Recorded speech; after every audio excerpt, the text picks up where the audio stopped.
कुरुक्षेत्र में आना भारत की संस्कृति के तीर्थ के दर्शन करना मन को भर देता है। यहां गीता का ज्ञान है, यहां सरस्वती सभ्यता के निशान है। ये गुरु गोविंद सिंह जी की छठी पातशाही की धरती है।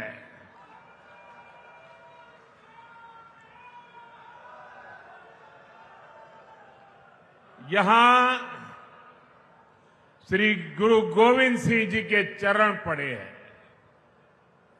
ऐसी पावन धरती से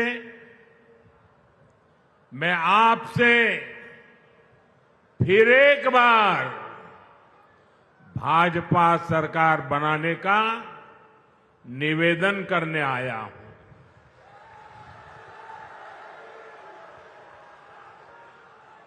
आपने दिल्ली में लगातार तीसरी बार मुझे सेवा का अवसर दिया है और यहां जो उत्साह दिख रहा है, मेरा राजनीतिक अनुभव मुझे कहता है कि हरियाणा ने भाजपा की हैट्रिक लगाना तय कर लिया है।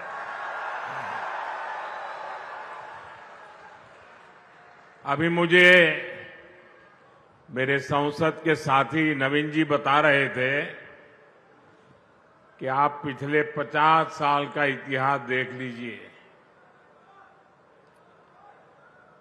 हरियाणा की एक विशेषता रही है, दिल्ली में जिसकी सरकार होती है हरियाणा में भी उसी की सरकार बनाते हैं। कभी भी उलटफेर नहीं होने देते। भाइयों बहनों, कुरुक्षेत्र से तो हमारे मुख्यमंत्री जी खुद ही यहां उम्मीदवार है। आज हरियाणा के इस बेटे की प्रशंसा पूरे देश में होती है। इतने कम समय में बहुत कम लोगों को इतनी लोकप्रियता मिलती है और इसका कारण भी है हमारे मुख्यमंत्री जी 24 घंटे हरियाणा के विकास के लिए समर्पित रहते हैं।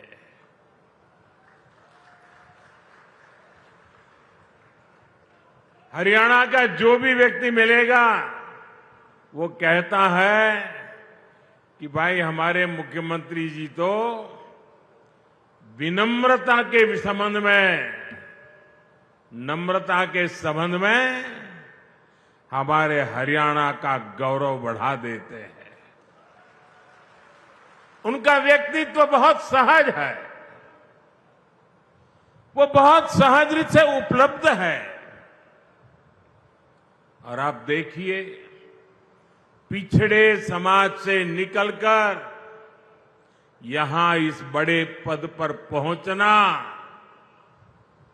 और इस पद को भी पचा करके नम्रता का साथ जीना, ये बहुत बड़ी उपलब्धि है।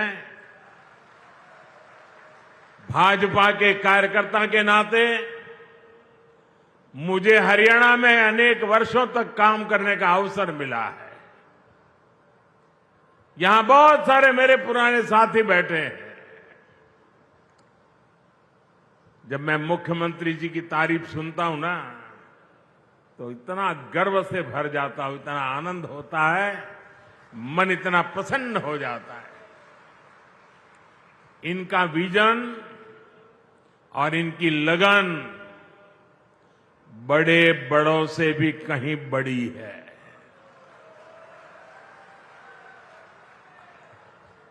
मैं आज हरियाणा के लोगों के पास आया हूं। आपके इस बेटे को आप आशीर्वाद दीजिए। भाजपा को आशीर्वाद दीजिए।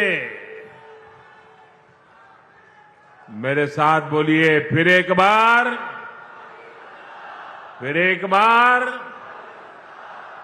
साथियों, हमारे हरियाणा के लोग अपनी जुबान के बड़े पक्के होते हैं। एक बार जो वादा कर दिया वो कर दिया। भाजपा ने भी हरियाणा से यही सीखा है और मैंने तो हरियाणा की रोटी बहुत खाई है।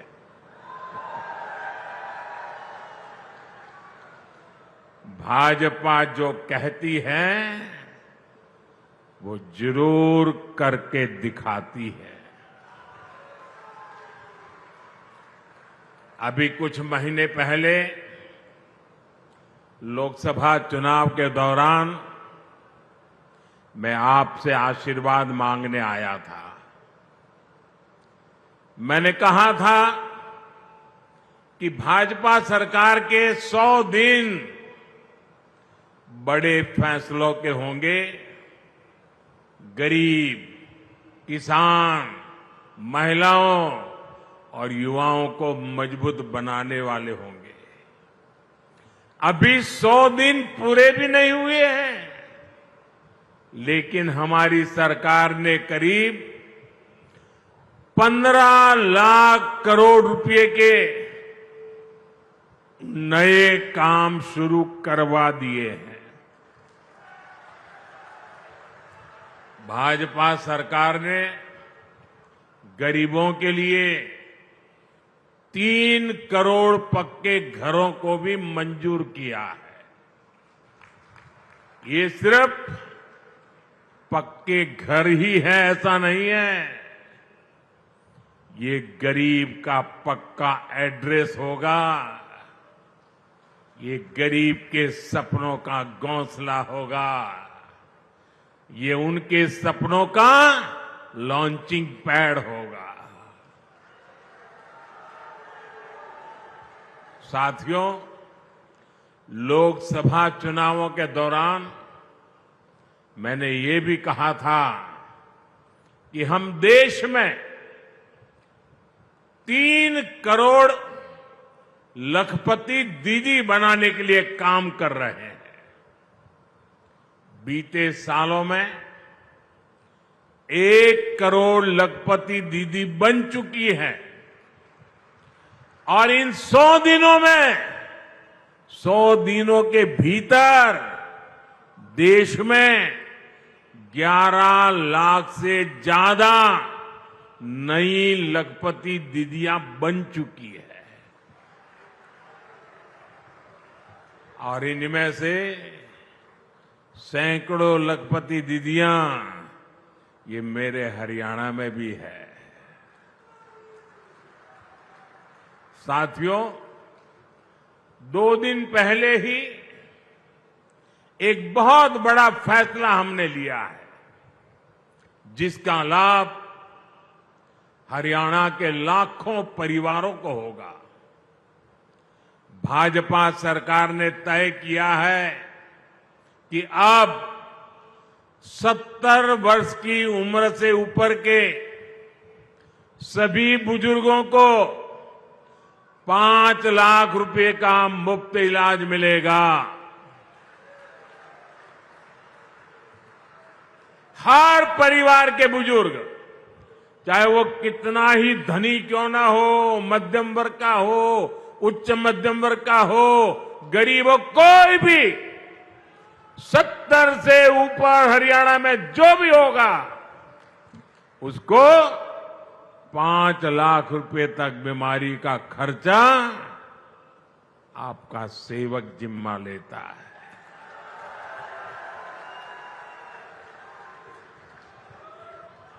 अब उसके इलाज के लिए उसके बच्चों को फिक्र करने की जरूरत नहीं है। उसकी फिक्र आपका ये बेटा करेगा।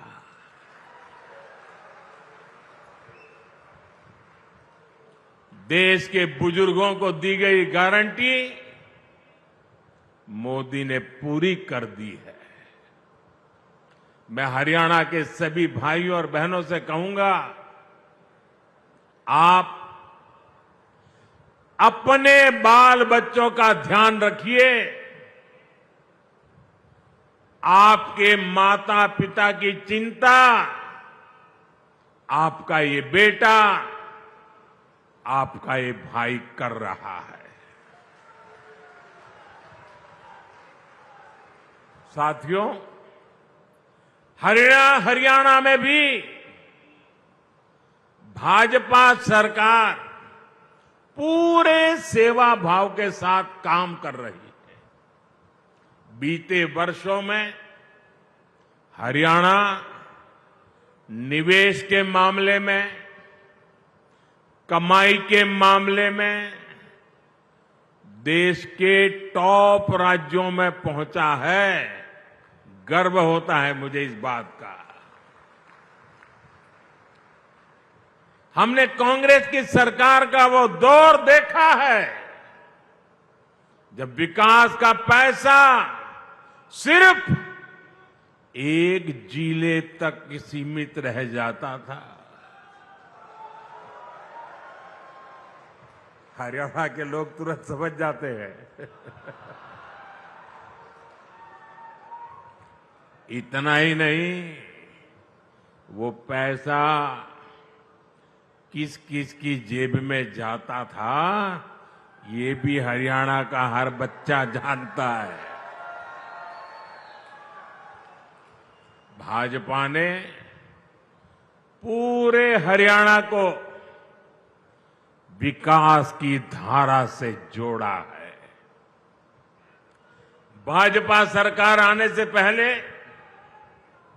हरियाणा के आधे घरों में नल कनेक्शन नहीं था। आज हरियाणा में करीब करीब 100% नल कनेक्शन वाला ये राज्य बन रहा है।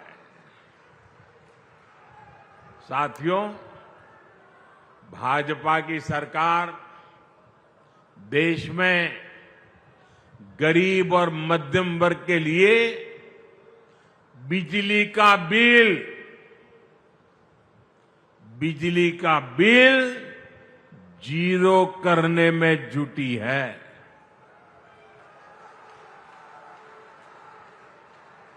और इसके लिए हमने पीएम सूर्यघर मुफ्त बिजली योजना शुरू की है। इसके तहत केंद्र सरकार हर परिवार को,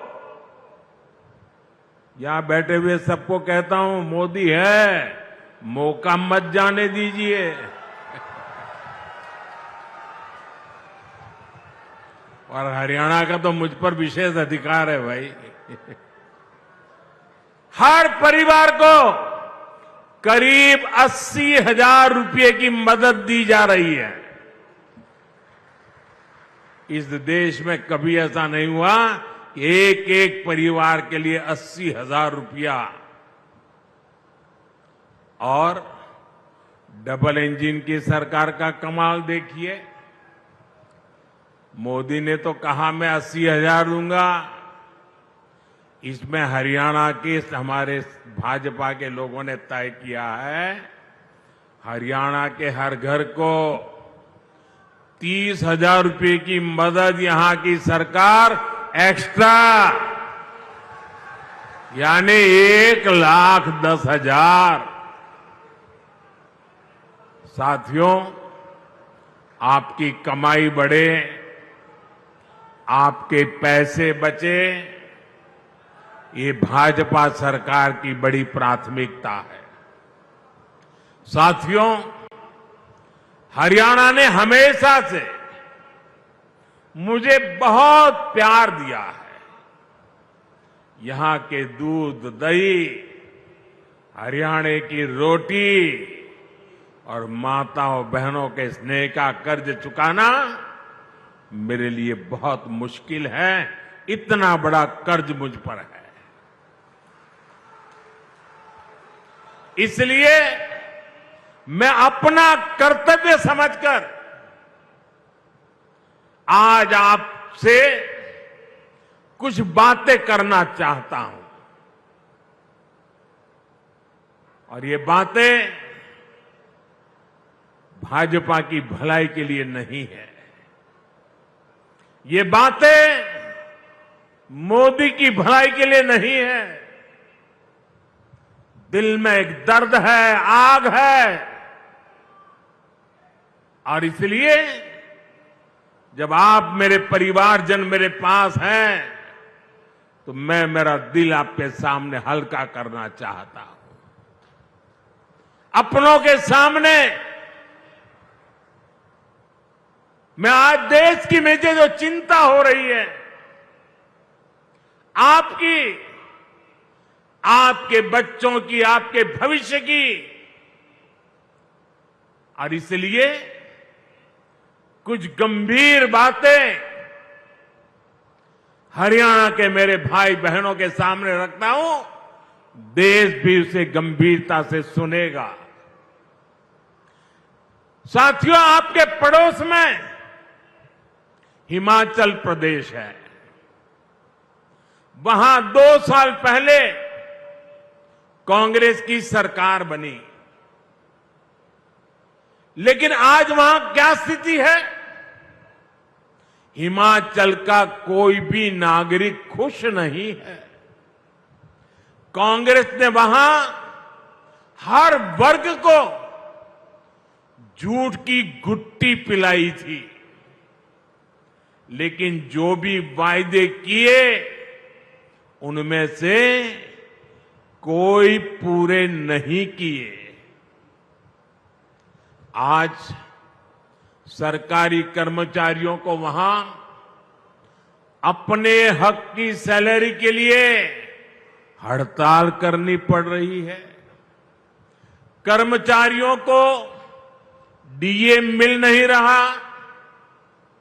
मुख्यमंत्री और मंत्रियों तक को सैलरी छोड़ने का बाद दिखावा करना पड़ रहा है। हिमाचल में नौजवानों की भर्तियां नहीं हो रही हैं।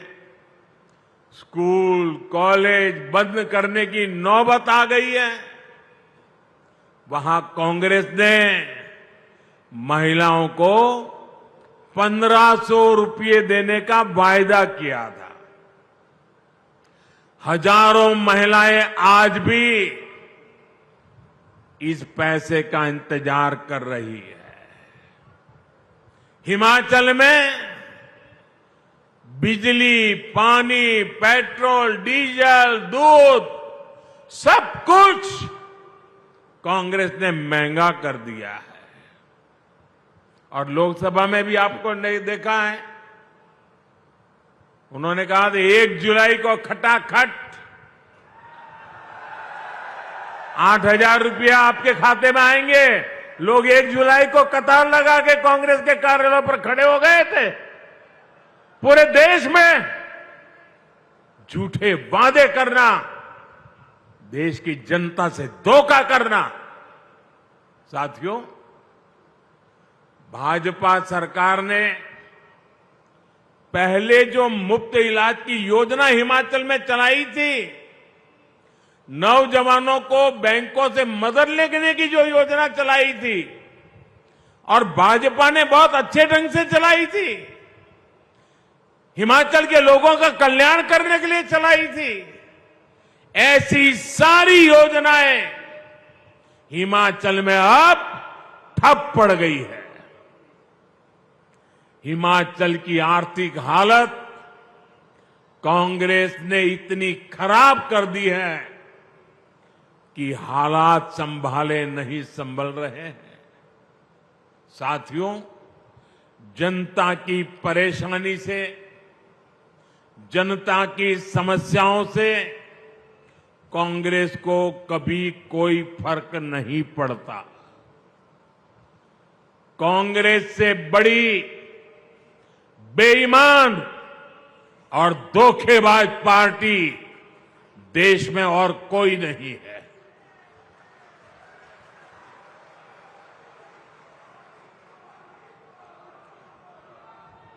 कांग्रेस के झूठ पर विश्वास करके वो लोग पछता रहे हैं जिन्होंने अपने राज्य में कांग्रेस को मौका दिया।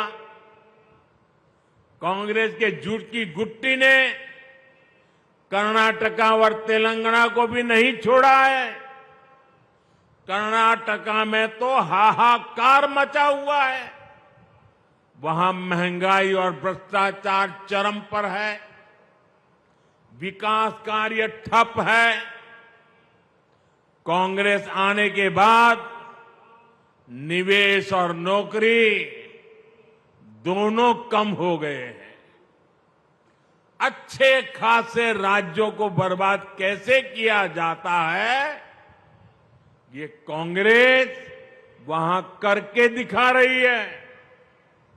और कांग्रेस की इस चालबाजी में उसकी पिछलग्गू पार्टी भी हां में हां मिला रही है।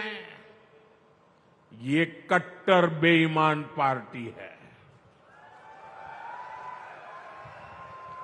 इस पार्टी की भी एक ही नीति है, चुनाव जीतने के लिए जनता का खजाना खाली करो। आप पंजाब की हालत देखिए, क्या कर दी है। हरियाणा के लोगों को ऐसी पार्टियों को सरकार के पास भी नहीं फटकने देना है। हरियाणा को बचाने के लिए करना पड़ेगा, आपके बच्चों के भविष्य को बचाने के लिए करना पड़ेगा। साथियों, मैं कांग्रेस और उसका गाजा बाजा बजाने वालों को यहां कुरुक्षेत्र से आज एक और चुनौती देता हूं। कांग्रेस किसानों के लिए बड़ी बड़ी बातें करती है, उन्हें बड़े बड़े सपने दिखाती है। सच्चाई ये है, ये झूठ के अलावा कुछ नहीं है। अगर कांग्रेस में दम है तो वो कर्नाटका और तेलंगाना में अपनी किसान योजनाएं वहां लागू क्यों नहीं करते हैं? कहीं तो करके दिखाओ। किसान तो किसान है, हरियाणा के हो या फिर कर्नाटका के। फिर सिर्फ झूठी बातें कांग्रेस क्यों करती रहती है? जमीन पर करके क्यों नहीं दिखाते? आप देखिए, एमएसपी को लेकर यहां ये कितना शोर मचाते हैं, जबकि हमारा हरियाणा देश का वो राज्य है जो 24 फसलें एमएसपी पर खरीदता है। हरियाणा की भाजपा सरकार सिर्फ एमएसपी देती है, इतना ही नहीं, बल्कि भाव का अंतर भी देती है। भावांतर योजना चलाती है। मैं कांग्रेस वालों से पूछता हूं, वो लोग कर्नाटका और तेलंगाना में कितनी फसलें एमएसपी पर खरीदते हैं? वहां किसानों को कितना एमएसपी देते हैं? साथियों, भाजपा की केंद्र सरकार ने किसान का बोझ अपने ऊपर लेने के लिए अनेक प्रयास किए हैं। आप यूरिया का उदाहरण देख लीजिए। यूरिया का उदाहरण हमारे सामने है। विदेशों में यूरिया की जो बोरी 3,000 रुपए की बिकती है, वही बोरी आपको सिर्फ 300 रुपए से कम में दी जाती है। आर्टिकल 370 धारा 370 को फिर से बहाल करने का समर्थन कर रही है। क्या ये आपको मंजूर है? क्या कश्मीर को अलग होने देना है? ऐसा पाप करने वाली कांग्रेस को सजा देनी चाहिए कि नहीं देनी चाहिए? यानी कुछ साल पहले तक वहां हरियाणा के हमारे वीर सैनिकों पर जो पत्थर चलते थे, आतंकवादी बम बंदूक की गोलियां चलाते रहते थे, मेरे हरियाणा के वीर सपूत हर सप्ताह कहीं न कहीं से तिरंगे में लपेटकर उनका शरीर घर लौटता था, वो शहीद हो जाता था। कांग्रेस धारा 370 वापस लाने का समर्थन करके उस दौर को वापस लाना चाहती है। कांग्रेस आतंक और अलगाव के उस कालखंड को वापस लौटाना चाहती है।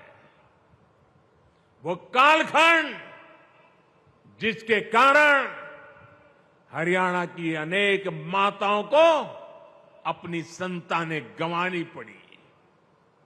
कांग्रेस हरियाणा की माताओं से उनकी संतानें छीनना चाहती है। आप मुझे बताइए, क्या कांग्रेस को आर्टिकल 370 फिर वापस लाने देंगे क्या? देश लड़ाई लड़ेगा कि नहीं लड़ेगा? साथियों, कांग्रेस के लिए तुष्टीकरण ही सबसे बड़ा लक्ष्य है। आज तो हालात ये हो गई है कि कांग्रेस के राज में कर्नाटका में गणपति जी को भी सलाखों के पीछे डाला जा रहा है। गणपति जी को पुलिस के डिब्बे में बंद कर दिया। पूरा देश आज गणेश उत्सव मना रहा है और कांग्रेस विघ्नहर्ता की पूजा में भी विघ्न डाल रही है। तुष्टीकरण के लिए कांग्रेस कुछ भी कर सकती है। साथियों, गांधी जी हमेशा सत्य की वकालत करते थे। आजादी के बाद कुछ वर्षों तक कांग्रेस पर भी महात्मा गांधी जी के संस्कारों का असर रहा, लेकिन आज ये वो पुराने वाली कांग्रेस नहीं है। आज की कांग्रेस यानी ये अर्बन नक्सल का नया रूप बन गई है। कांग्रेस को अब झूठ बोलने में कोई शर्म नहीं आती। कांग्रेस का झूठ पकड़ा जाता है तो भी उसको शर्म नहीं आती है। कांग्रेस हर रोज एक नया झूठ बोलती है। कांग्रेस देश की एकता पर लगातार हमला कर रही है। कांग्रेस द्वारा पूरी तरह से नक्सलवादी विचार देश पर थोपा जा रहा है। भाजपा को बदनाम करने के लिए, उसे भारत को बदनाम करने में शर्म नहीं आ रही है। इसलिए आपको कांग्रेस और उसके साथियों से सावधान रहना है। साथियों, आज मैं हरियाणा की धरती से एक और विषय उठाना चाहता हूं।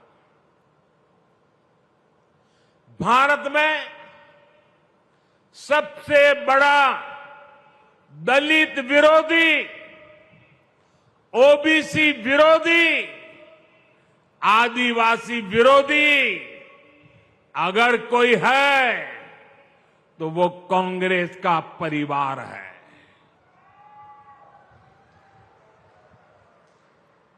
अभी इन लोगों ने कहा है कि सरकार में आए तो दलितों पिछड़ों का आरक्षण खत्म कर देंगे। यही इस परिवार की सच्चाई है।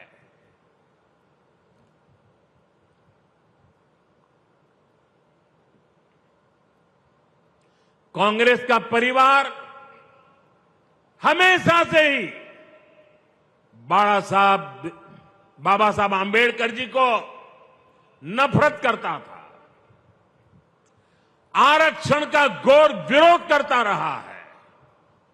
इस परिवार ने हमेशा दलितों, ओबीसी, आदिवासियों को अपमानित किया है। आप याद रखिए, नेहरू जी जब पीएम थे तो उन्होंने आरक्षण का विरोध किया था, राज्यों के मुख्यमंत्रियों को चिट्ठी लिखी थी, सबूत मौजूद है। और इतना ही नहीं, नेहरू जी ने यह भी कहा था कि आरक्षण वाले नौकरी पा जाएंगे तो सरकारी सेवा की क्वालिटी खराब हो जाएगी।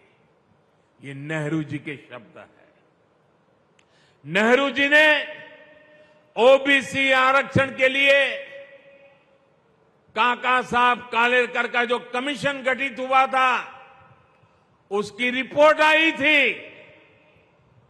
ओबीसी समाज का भाग्य बदलने वाली रिपोर्ट थी, लेकिन पंडित नेहरू ने उसको भी ठंडे बस्ते में डाल दिया।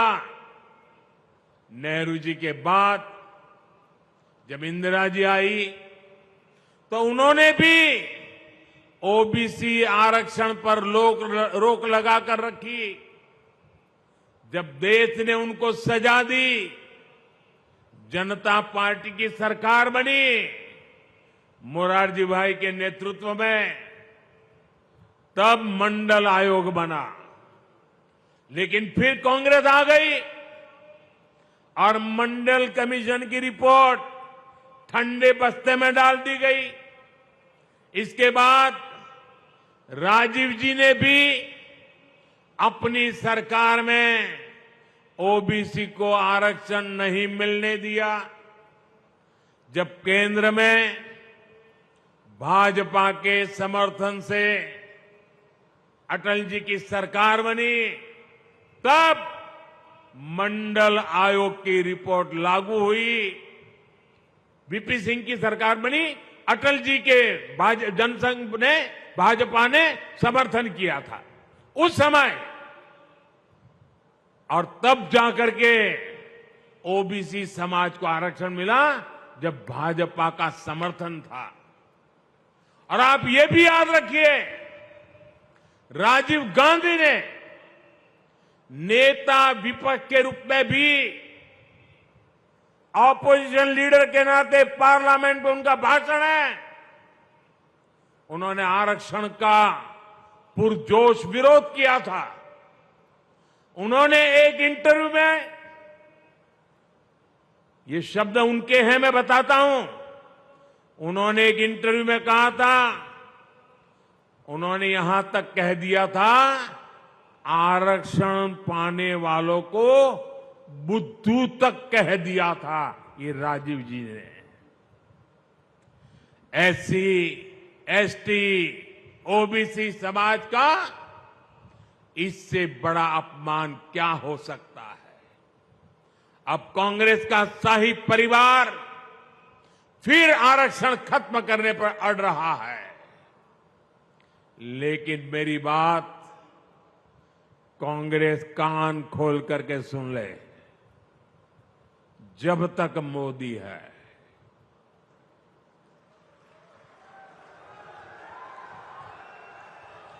जब तक मोदी है, तब तक बाबा साहब आम्बेडकर के दिए आरक्षण में से रद्द करने दूंगा, हटाने नहीं देने दूंगा।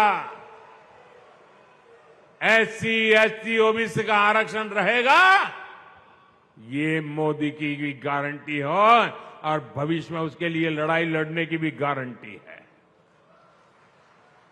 साथियों, कांग्रेस का दलित विरोधी चेहरा हरियाणा से बेहतर कौन जानता है। हरियाणा में जब जब कांग्रेस की सरकार आती है तो दलितों का जीना मुश्किल हो जाता है। 2005 में गोहाना में कितना बड़ा कांड हुआ था, क्या उसे कोई दलित परिवार भुला सकता है? 2010 में मिर्चपुर कांड को क्या कोई भूल सकता है? 2012 में भगाना में जो कुछ हुआ था, फिर 2014 में दलित बेटियों के साथ जो कुछ हुआ था, उस शर्मनाक घटना को याद करके ही रूह कांप जाती है। तब हमने ये भी दिखा था कि मुख्यमंत्री हुड्डा जी और इनका दिल्ली का शाही परिवार सबके मुंह पर ताले लग गए थे। इसलिए कांग्रेस से यहां के दलित समाज को बहुत सचेत रहने की जरूरत है। मैं तो कांग्रेस से एक और बात बताऊंगा। पहले कांग्रेस में जो एक अंदरूनी महाभारत चल रही है, अरे जरा उसे तो संभालो। जिस तरह यहां एक परिवार को आगे बढ़ाकर कांग्रेस राजनीति कर रही है, वो पूरा दलित समाज देख रहा है। साथियों, भाजपा की सरकार पूरी ईमानदारी से हरियाणा के विकास में जुटी हुई है, जबकि कांग्रेस की सरकार के दौरान यहां भ्रष्टाचार ही संस्कार बन गए थे। इसका बहुत बड़ा नुकसान हरियाणा के नौजवानों को हुआ। जब यहां कांग्रेस की सरकार थी तो खर्ची और पर्ची के बिना नौकरी नहीं मिलती थी। भाजपा सरकार ने खर्ची पर्ची के इस खेल को बंद कर दिया है। इसकी प्रशंसा आज पूरे देश में हो रही है। भाजपा सरकार ने पूरी पारदर्शिता से यहां करीब 1.5 लाख सरकारी नौकरियां दी है। अभी भी हमारे मुख्यमंत्री नायब सिंह सैनी जी 25,000 युवाओं को नौकरी देने जा रहे थे, लेकिन कांग्रेस के भर्ती रोको गैंग ने उसमें अड़ंगा डाल करके रख दिया। लेकिन हरियाणा के नौजवानों, आप चिंता मत करिए, 8 अक्टूबर के बाद फिर भाजपा सरकार बनेगी तो इसी कार्य से नए कार्यकाल का श्री गणेश किया जाएगा। साथियों, हरियाणा में तीसरी बार भाजपा सरकार आने का मतलब है सबका विकास, तेज विकास। तीसरे टर्म में कुरुक्षेत्र को सांस्कृतिक पर्यटन का बड़ा सेंटर बनाने का हमारा अभियान तेज होगा। गीता महोत्सव और ज्योतिसर अनुभव केंद्र यहां बन चुके हैं। संत रविदास जी के भव्य स्मारक पर भी काम शुरू हो चुका है। विकास कैसे हर काम तेजी से हो, इसके लिए तीसरी बार यहां पूर्ण बहुमत की भाजपा सरकार बनानी है। 5 अक्टूबर को कमल निशान पर उंगली दबानी है। आप सभी के आशीर्वाद फिर एक बार भाजपा सरकार बनाएंगे। इतनी बड़ी तादाद में, इतने बड़े उमंग और उत्साह के साथ आए हुए आप सबको मैं हृदय से धन्यवाद करता हूं। मेरे साथ बोलिए, भारत माता की आवाज दूर दूर तक जानी चाहिए। भारत माता की, भारत माता की, भारत माता की। बहुत बहुत धन्यवाद। तो देखिए, पीएम मोदी को आप सुन रहे थे। प्रधानमंत्री मोदी इससे पहले डोडा पहुंचे थे और अब हरियाणा के कुरुक्षेत्र में सबसे पहले रैली उन्होंने की। हरियाणा में होने वाले विधानसभा चुनाव के लिए प्रधानमंत्री मोदी पहुंचे हरियाणा और कुरुक्षेत्र से किया चुनावी प्रचार का आगाज। का हरियाणा की धरती कांग्रेस के झूठों से परेशान रही, लोगों के बीच कांग्रेस ने मतभेद पैदा किया। हमला कांग्रेस पर इस वक्त पीएम मोदी ने बोला। हरियाणा के कुरुक्षेत्र में प्रधानमंत्री मोदी की रैली में जमकर कांग्रेस को घेरते नजर आए। जनता से तीसरी बार सरकार के लिए आशीर्वाद मांगा।